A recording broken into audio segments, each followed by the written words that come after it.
Sing it with me. She's M-A-M-I-E, and she believes in me. She reads a story from a book or two. She's M-A-M-I-E, Mammy's Corner. Hello, my littles. Welcome to Mammy's Corner, and I'm Mammy. But you already knew that, didn't you? Yes, you did. Oh, it's so good to see you. Now, it is time to do our affirmations. Are you ready?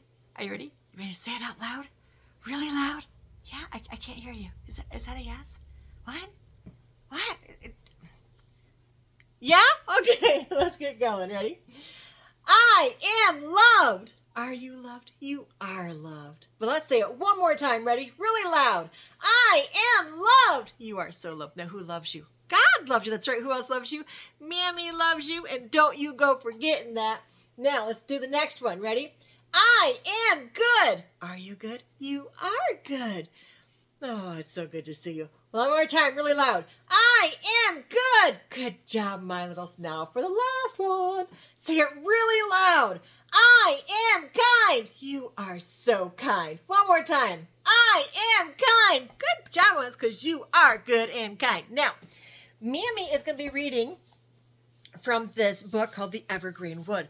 Now, Mammy started that about a week ago, and I'm going to do chapters 3, possibly 4. We'll see how far I can get. I don't want it to be too long for you guys. But first, before we do, take your remote, arrow it down, and hit that thumbs up. If you haven't subscribed, make sure you subscribe so that way you don't miss the next book that Mammy reads. But for right now, give Mammy the thumbs up. Let me know that you like my stories. All right, you ready? All right, let's get in a chair, get out nice and comfy. Maybe grab a blanket or a pillow or a stuffed animal. Or cuddle with your favorite person, whether it's mommy, daddy, or Mammy. I know it can't be Mammy, but I can hope, right? And let's get started reading the book. You ready? All right, let's get going. All right, we're going to start in chapter 3 of the Evergreen Wood. Here we go. The steep hill. Christopher felt so happy. He sung a little song to himself. My bird's gone. Now I'm free. New life has been given me. Strength to win the race ahead, eyes to see where I should tread. Help to guide me through the day, lest I stumble on the way. Just as he had sung this, however, he very nearly fell upon 3 sleeping hares. Means bunny rabbits. Loafer, Lounger, and Lazy Bones, who were stretched out across the pathway. Their feet were shackled together with irons. What? That's right. Look at that. They have irons on their feet. What? Wake up! Cried Christopher urgently. Why are you sleeping in the daytime? The 3 hares stirred.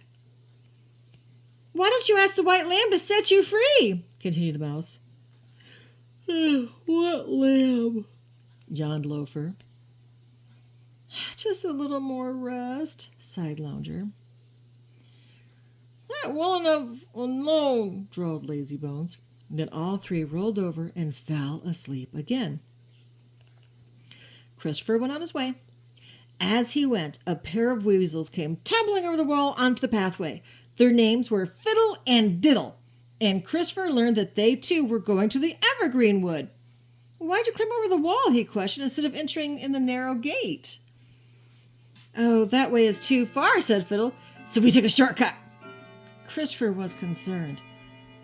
But it says in this book, he explained, that there's only one way to reach the Evergreen Wood, and that is to keep upon the straight and narrow path.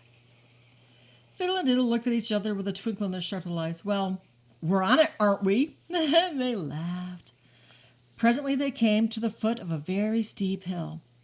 Around it were 2 other pathways. One turned to the right and the other to the left. But the narrow way led straight up the hill. Christopher kept his eyes on the way ahead and started up the hillside. But Fiddle and Diddle had no intention whatever of tiring themselves out by climbing the hill. They followed what they thought to be easier ways. One took the path to the right and the other the path to the left. They were never seen again. What happened to them, my littles? Oh, my goodness. After climbing halfway up the hill, on his hands and knees, Christopher was at the point of exhaustion. So when he discovered a little mossy nest lying among a clump of marigolds, he eagerly climbed in to rest a while. He took out his book and began to read, but his eyelids were heavy, and before long he fell into a deep sleep. Oh, wait, that's me. Sorry. The sun sank low in the sky, and a chilly breeze blew over the hillside. Christopher awoke with a start. Oh, dear, he moaned. I didn't mean to fall asleep. I don't want to be left on this hillside in the dark. See, there he is. So he got up all in a rush and scrambled up the hill. When he reached the top, 2 field mice named Quiver and Quake came running down to meet him. What's the matter? Christopher cried. Why are you running the wrong way? Oh, me, squeaked Quiver. The farther we go, the more danger we meet. What danger? Asked Christopher. Hawks, squealed Quake. Great hawks on the pathway, just waiting. We've had enough, cried Quiver. We're going home. And they ran back down the hill. Christopher was beginning to panic. Oh, what shall I do? He asked himself. I can't go back. The dark wood is to be destroyed. I must reach the safety of the Evergreen Wood. He felt in his pocket for his book that he might read some words of comfort, but it was missing. Oh, no, he groaned in dismay. How can I go on without my book? Then he remembered falling asleep while reading it on the hillside. He ran back down the hill to the place where the marigolds grew and climbed again into the little nest where he could carelessly fall asleep, and there among the moss lay his precious book. Ah, that was nice that he found it, huh, my littles? As he climbed back up the hill, he sighed to think that he had trod that path 3 times when he need only have trod it once. How far might I have been by now, complained Christopher, if I had not spent the day sleeping. When he reached the top again, the moon had already risen. It was too dark to read now. He remembered the story that the field mice had told him and shivered. What shall I do if I meet the hawks in the dark? He thought gloomily, as he crept cautiously along, looking all about him. He came upon a great oak tree standing in a beautiful garden. A bright light shone down from a window at the top of the tree. I'll knock and ask if I can spend the night in the safety of the garden, thought Christopher. But as he hurried toward the garden gate, he suddenly stopped, and his face grew pale. Ahead of him, sentinel-like, by the gatepost, sat the hawks. Christopher hesitated, and as he did, he heard a voice calling to him. Fear not, it said. Keep to the middle of the path, and no harm shall come to you. Trembling from head to tail, the little mouse tiptoed along the path, making sure that he walked in the very center of it, keeping his eyes straight ahead and not even daring to look right or left. He crept past the hawks and reached the garden gate in safety.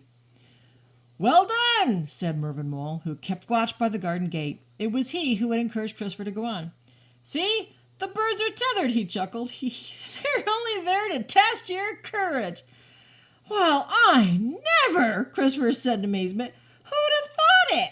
Then he asked Mervyn if he might spend the night in the garden. We'll see what the ladies have to say about that, said the mole, and he rang the bell which hung on the garden gate.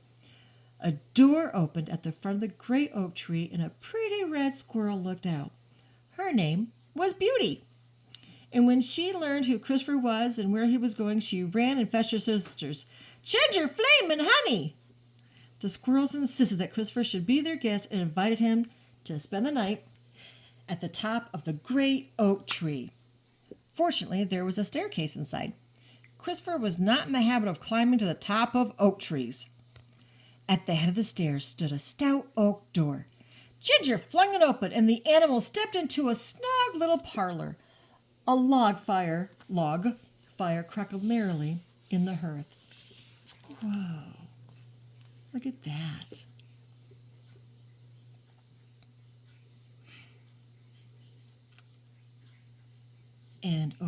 So a log fire crackled merrily in the hearth, and over it hung a steaming cauldron of blackberry tea, while from the cinders beneath there arose the delicious smell of roasting chestnuts.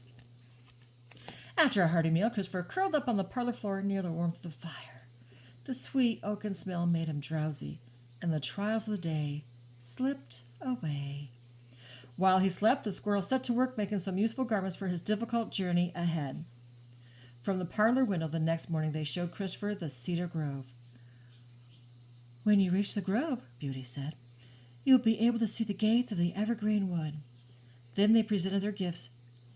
"Dear Christopher," said Ginger, "please accept this breastplate. It will help protect you from the enemy that lies ahead." "Wear this helmet," said Flame. "It will help save you from your enemy." "With this shield," said Honey, "you'll be able to fend off his fierce attacks." "And this sword," said Beauty, "used with wisdom and courage, will bring you victory." When Christopher put the armor on, he suddenly did feel brave and full of courage for whatever dangers he might meet on the way ahead. So that's the end of chapter 3. Now see, here's the sword, there's the breastplate, see, and the helmet. Oh, and there's his shield. Should we go to chapter 4? Let's go to chapter 4. The Black Valley. Beauty, Ginger, Flame, and Honey accompanied Christopher down the Black Valley on the other side of the hill. They kissed him goodbye and gave him some fresh acorns to eat on the way. "Keep your sword in your hand," said Beauty. "Then you'll be ready for whatever lies ahead." And very soon Christopher discovered just what did lie ahead. For sprawled out across the path, barring his way, lay a huge wildcat. His striped coat was torn and ragged, and one of his ears was missing. He got up and stretched himself when he saw Christopher approach. "Where are you going, Mouse?" he drawled, surveying Christopher with his cold amber eyes. I'm going to the Evergreen Wood," stammered Christopher. "Really?" said the cat, and the end of his tail twitched as if he were annoyed. "Do you know that this valley belongs to me and that I do not like creatures passing through my valley?" I didn't know," replied Christopher. "The path leads this way." "The path also leads back to where you've come from," spat the wildcat, revealing his long, sharp fangs. "I'm scared. Are you scared, my littles?" Oh, all right, let's keep reading. Oh, Christopher gripped his sword. I'm not going back," he said boldly. The cat cuffed him around the head, knocking him over. For a moment, Christopher thought of turning around and running back to the great oak tree where the squirrels lived, but then he remembered that he did not have any armor on his back to protect him. He stood up, trying very hard to be brave. Then, taking courage, he lunged at the cat with his sword. The cat leapt clear, screeching with anger, then turned and set upon the mouse, knocking the sword out of his hand. See, there's a sword. Christopher fell to the ground, cut and bleeding. He almost gave up and wept pitifully. The cat was preparing to pounce again.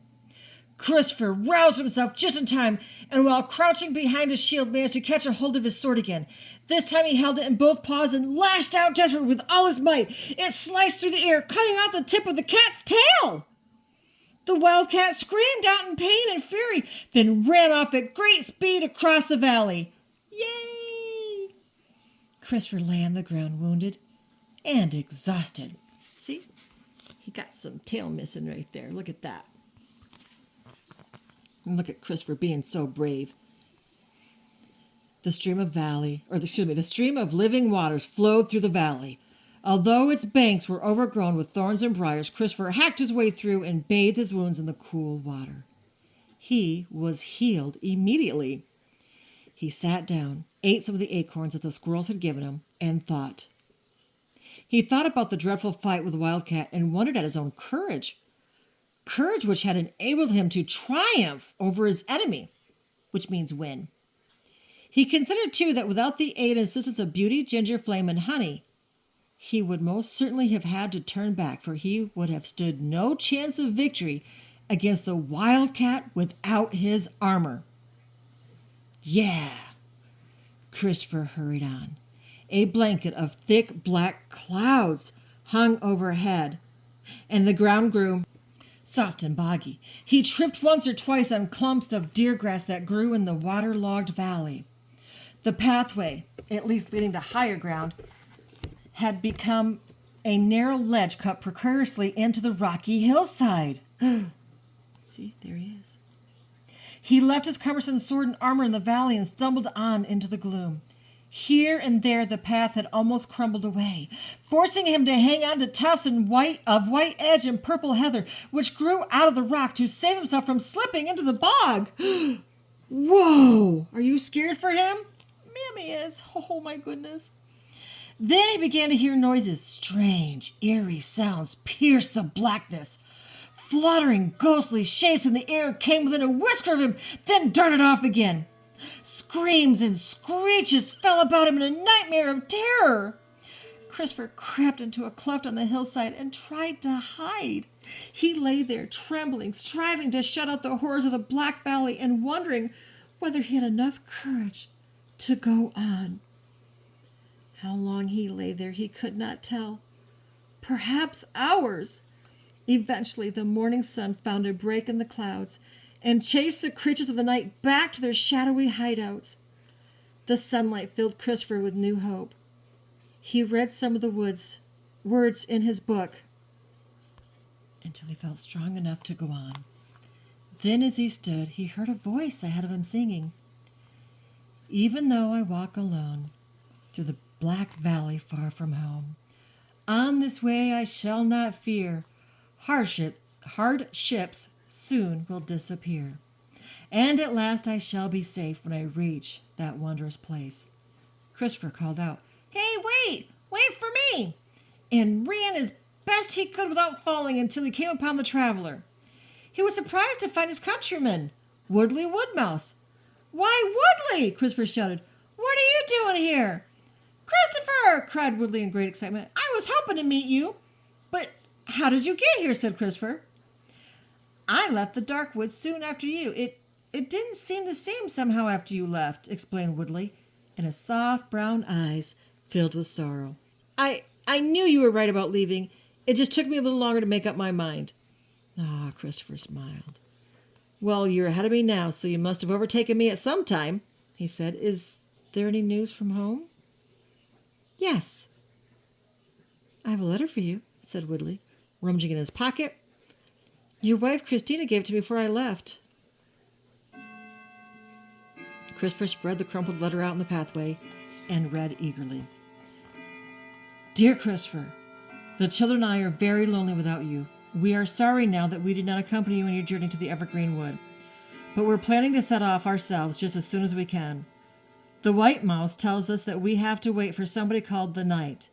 I think he is some kind of trained guide. Anyway, the children are excited about it all and are looking forward to being together again. Forever as I am, dear husband. Yours, Christina." Aw, that was sweet, huh? That's the end of the chapter. Wow. Can you imagine traveling on a very narrow path that you don't meet a lot of people and you're all alone and all you have is the words in the book to read? Now, for those littles that don't understand, this is about the Bible. And God wants us to follow that narrow path because he loves you so much and he knows there's going to be struggles.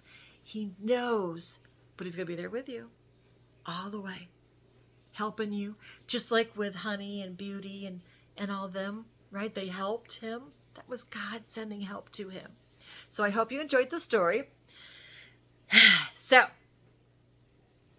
who loves you? That's right. God loves you. Who else loves you? Mammy loves you. Shh. But Mammy loves you bestest. Don't forget to use that remote. Arrow down and give Mammy a thumbs up. Until next time, my littles, be good and be kind. Mammy loves you.